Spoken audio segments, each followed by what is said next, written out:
Oleh karena itu, kepemimpinan sangat dibutuhkan dalam setiap generasi. Itu artinya dalam sebuah kepemimpinan butuh seorang pemimpin yang berkarakter dan mampu memimpin, memahami perubahan dan perkembangan setiap zaman. Namun hadirin, seiring berkembangnya zaman, banyak pemimpin muncul akibat tuntutan dan kondisi lingkungan pada saat itu. Pemimpin pada generasi milenial saat ini menjadi satu tantangan yang kritis, sehingga di Indonesia marak dengan kasus korupsi. Komisi Pemberantasan Korupsi atau KPK tahun 2023 menerima 2.707 laporan dugaan korupsi selama periode semester 1.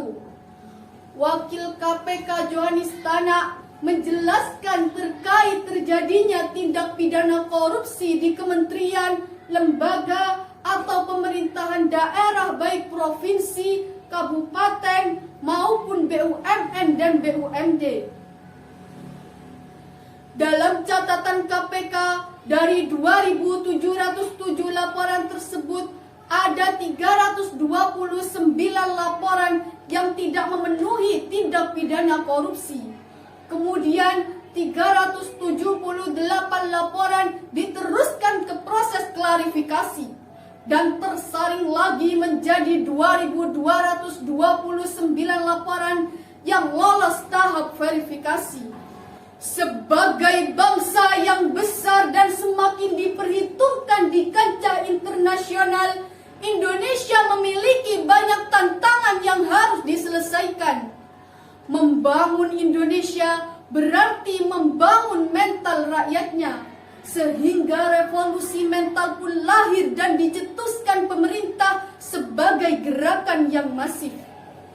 Fakta yang terjadi, masih banyak sosok pemimpin yang menerapkan gaya otoriter, semena-mena dan tidak bijaksana. Bahkan banyak di antara mereka yang malah menghambat perkembangan negara dengan cara pengambilan kebijakan yang merugikan masyarakat. Inilah potret buram suatu bangsa akibat krisis kepemimpinan. Lalu, bagaimana mengantisipasi hal tersebut? Sebagai jawabannya, karakter pemimpin ideal pada era milenial. Dengan merujuk pada ayat Al-Quran surah Al-Baqarah ayat 30 sebagai berikut.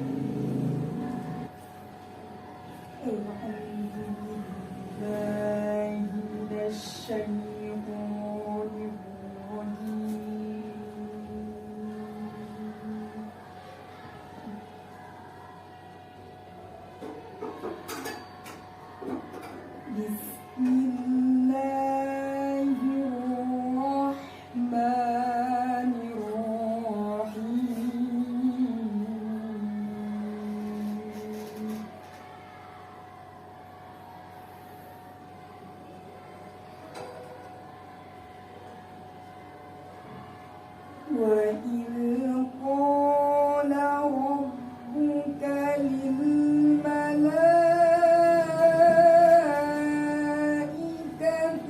إِنِّي جَاعِلٌ فِي الْأَرْضِ خَلِيفَةً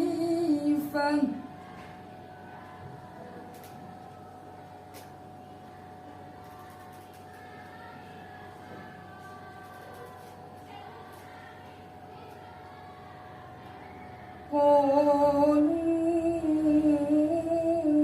أتجعل فيها من يفسد فيها ويسفك الدماء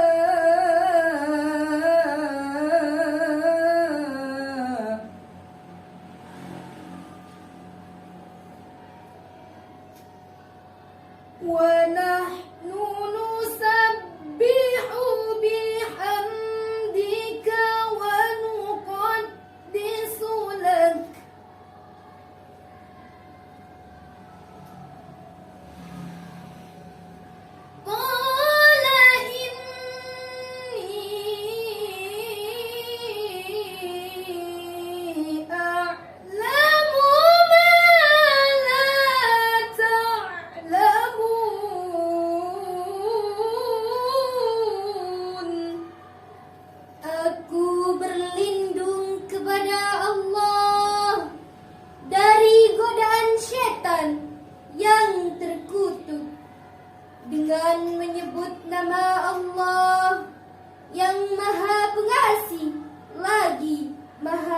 sayang. Ingatlah ketika Tuhanmu berfirman kepada para malaikat, sesungguhnya aku hendak menjadikan seorang khalifah di muka bumi.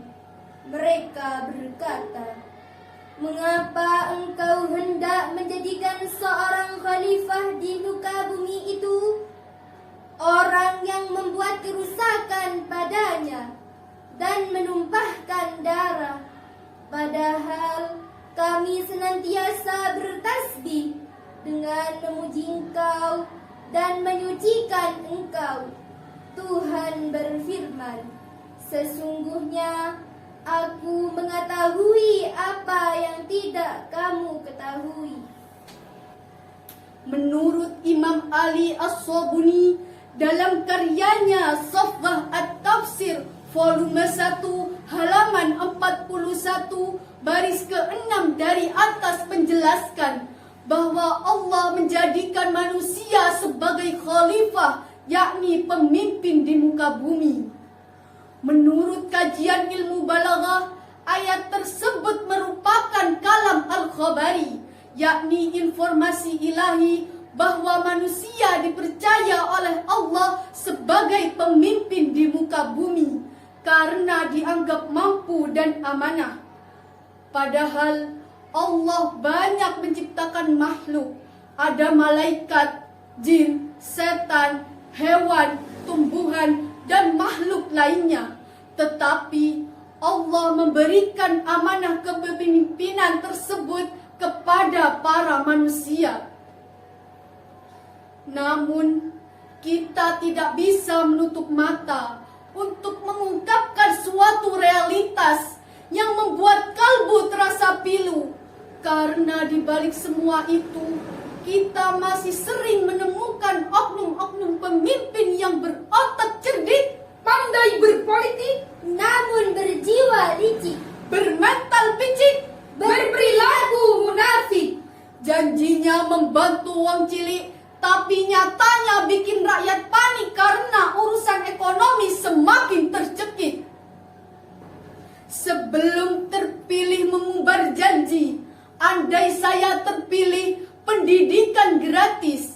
Setelah terpilih, nyatanya bikin rakyat menangis. Na'udzubillahi min dzalik. Lalu, bagaimana profil kepemimpinan yang seharusnya menurut Al-Quran? Allah berfirman dalam Al-Quran surah Al-Imran ayat 159 sebagai berikut.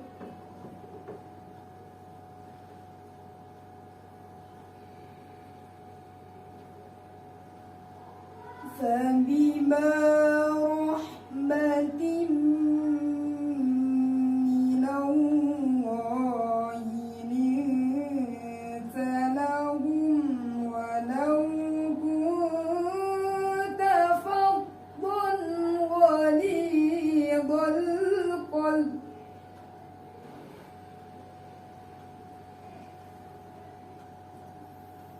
ولو كنت فظا غليظ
lembut terhadap mereka. Sekiranya engkau bersikap keras dan berhati kasar, tentulah mereka akan menjauhkan diri dari sekitarmu. Maka dari itu, maafkanlah mereka dan mohonkanlah ampunan untuk mereka, dan bermusyawarahlah dengan mereka dalam urusan itu. Maka berkat rahmat Allah, engkau Muhammad berlaku lemah lembut terhadap mereka. Sekiranya engkau bersikap keras dan berhati kasar, tentulah mereka akan menjauhkan diri dari sekitarmu. Maka dari itu, maafkanlah mereka dan mohonkanlah ampunan untuk mereka, dan bermusyawarahlah dengan mereka dalam urusan itu. Apabila engkau telah membulatkan tekad, maka bertawakallah kepada Allah. Sungguh Allah mencintai orang yang bertawakal. Maha benar Allah dengan segala firman-Nya. Dewan Hakim yang arif dan bijaksana, serta hadirin yang berbahagia. Ayat tersebut merupakan penjelasan Allah tentang sikap dan sifat kepemimpinan Rasulullah Sallallahu Alaihi Wasallam yang patut diikuti dan diteladani oleh pemimpin. Secara analitis, Syekh Abdul Qasim Mahmud bin Amr bin Ahmad Az-Zamakhsyri dalam tafsir Al-Kasaf juz 1 halaman 341 menjelaskan bahwa huruf ma sebelum kata rahmah adalah huruf ziyadah untuk memberikan penegasan dan bukti nyata bahwa sikap lemah lembut yang diperintahkan oleh Allah kepada Nabi Muhammad sallallahu alaihi wasallam adalah untuk mereka yang non-muslim.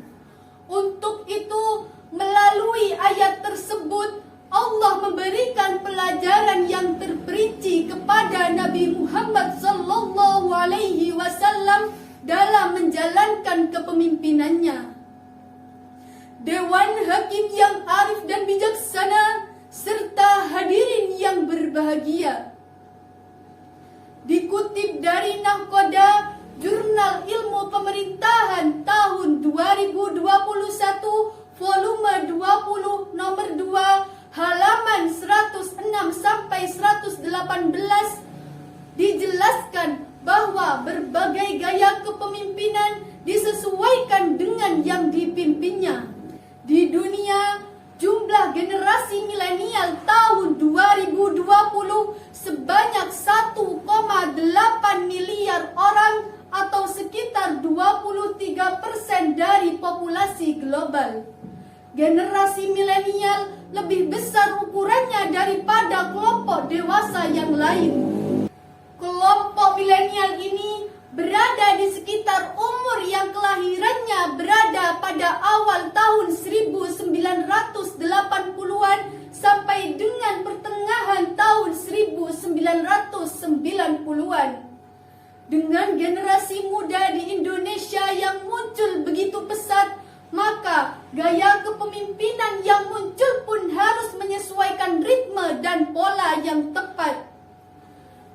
Dewan Hakim yang arif dan bijaksana serta hadirin yang berbahagia. Rasulullah sallallahu alaihi wasallam sangat suka bermusyawarah, menunjukkan bahwa Rasul bukan sosok pemimpin yang otoriter, melainkan seorang pemimpin yang egaliter, yang siap diluruskan ketika bengkok, siap dikritik dikala khilaf. Kita patut bangga terhadap para pemimpin kita di negeri ini yang bisa mencontoh Rasulullah sallallahu alaihi wasallam dalam bermusyawarah. Dengan adanya pemilu di era sekarang ini, rakyat bisa memilih secara langsung para pemimpin dengan tangannya masing-masing. Namun kita kadang pilu, bahkan malu, karena saat ini masih ada calon oknum pemimpin yang menggantungkan keberhasilannya di atas uang atau money politik, sehingga melahirkan pemimpin yang akhlaknya egois, Singkatnya apatis. kekayaan bangsa pun terkikis habis karena sikap rakus yang dibalut secara politis. Dewan Hakim yang arif dan bijaksana, serta hadirin yang berbahagia. Demikianlah syarahan ini dan dapat disimpulkan bahwa Allah menciptakan manusia sebagai pemimpin yang harus meneladani sikap dan sifat kepemimpinan Rasulullah, yakni santun, pemaaf, suka mendoakan, bermusyawarah, dan bertawakal kepada Allah Subhanahu wa Ta'ala. Jika hal itu telah dimiliki oleh para pemimpin kita di negeri ini, maka bangsa kita akan menjadi bangsa yang sejahtera serta dilimpahi rahmat oleh Allah Subhanahu wa Ta'ala. Amin, amin, amin.